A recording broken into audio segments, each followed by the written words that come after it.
New tonight, Melania Trump firing back, responding to Michelle Obama, who says she offered Melania Trump an open phone line, an offer Melania has refused. It's all coming out as Michelle Obama speaks out about her husband, their relationship, being First Lady, and President Trump. Kate Bennett is out front. Former First Lady Michelle Obama in a new cover story for Elle magazine, taking another swipe at President Donald Trump while promoting her book, Becoming. This time without mentioning him by name, telling interviewer Oprah Winfrey, quote, "Progress isn't made through fear. We're experiencing that right now. Fear is the coward's way of leadership."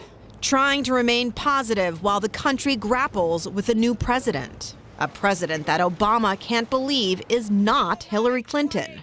Writing in her book, she still wonders how people voted for Trump, whom she calls a misogynist. People have to be educated, they have to be focused on the issues, and they have to go to the polls if they want their politics to reflect their values. And how on Inauguration Day, she witnessed a different type of celebration than her husband's. The vibrant diversity of the two previous inaugurations was gone.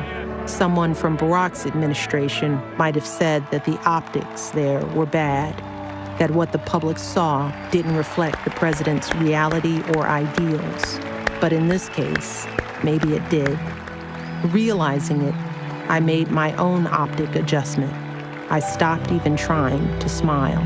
One Trump that Obama isn't openly criticizing is Melania Trump. Is the current First Lady, how do you think she is doing in defining who she is? You know, one of the things you learn as a former, it's like, I don't judge what a current is doing, you know? So I'd prefer not to, speak on what she's doing versus what I did. And although Obama hosted Trump for a brief welcome tea at the White House after the election, telling her that she was available for advice anytime should Trump need her, Obama's phone has remained silent. I know that Laura Bush reached out to you and said, if you need any help, I'm a phone call away. Yep. You wrote about how, and have talked about how you extended that same courtesy to Melania Trump. Has she reached out to you and asked for any help? No, she hasn't.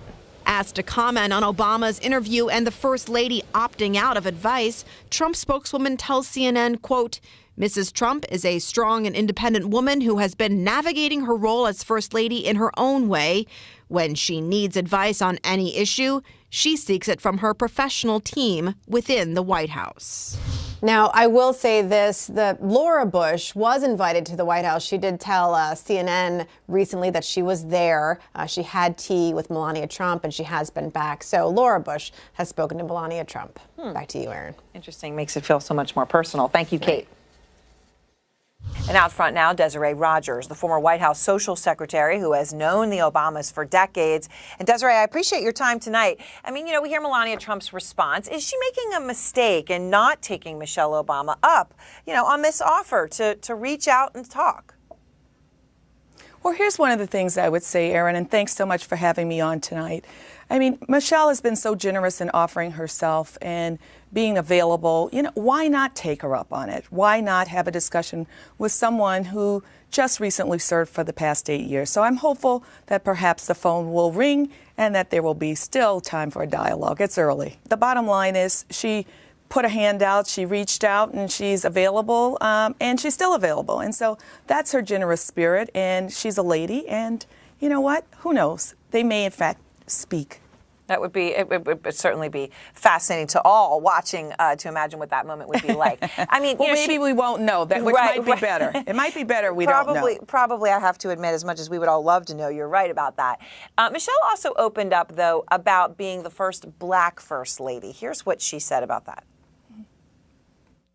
So there were people who didn't know what a black woman was and sounded like, and so I knew that was going to be a challenge, that I'd have to earn my grace. People called me Barack's baby's mama, accused me of not loving my country, told me I was angry. And that was the first time I really experienced someone taking my voice and balling it up and distorting it. It was like, this isn't me. Wait, people, this isn't who I am. How much of a struggle was all of this for her? You know, I was there early on, and certainly there was the euphoria of winning the election and coming in, you know, as the first group to come in and serve the president and first lady. At the same time, I think, particularly in Washington and moving it, there was a lot of, you know, what is this going to be like? Is this going to be different? Because we've got the first African American family entering into the White House. I can tell you some of the incredible things that happened is, you know, just, you know, as we were preparing them to move in, to see the staff, most of which is African American, to see how they reacted to this new family coming in, and to see the amount of emotion, you know, on the face of Michelle, on the face of the president.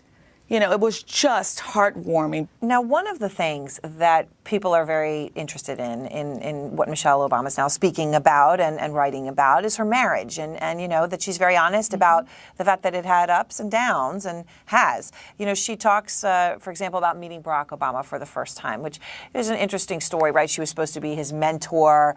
And so they came to her with this idea. And this is the first time we heard about this part of her impression. Let me play it for you.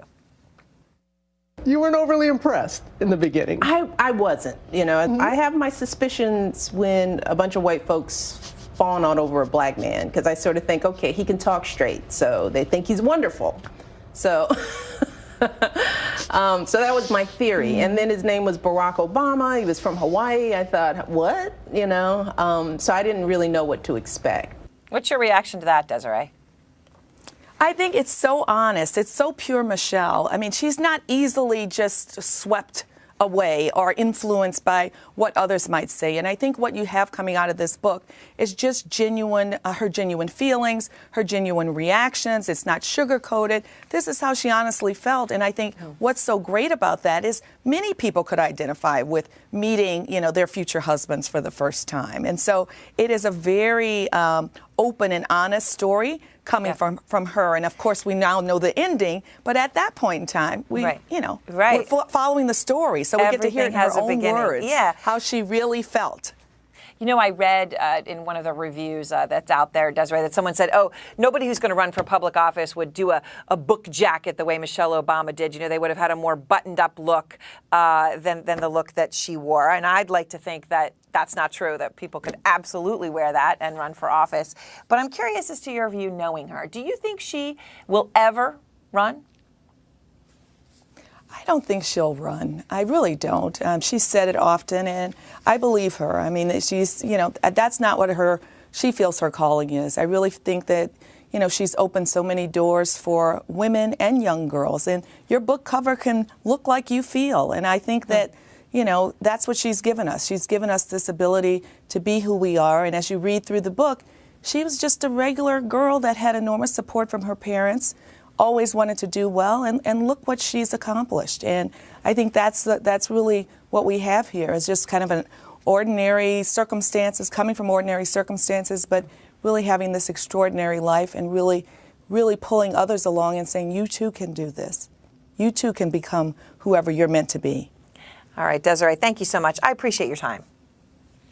Thank you, Erin.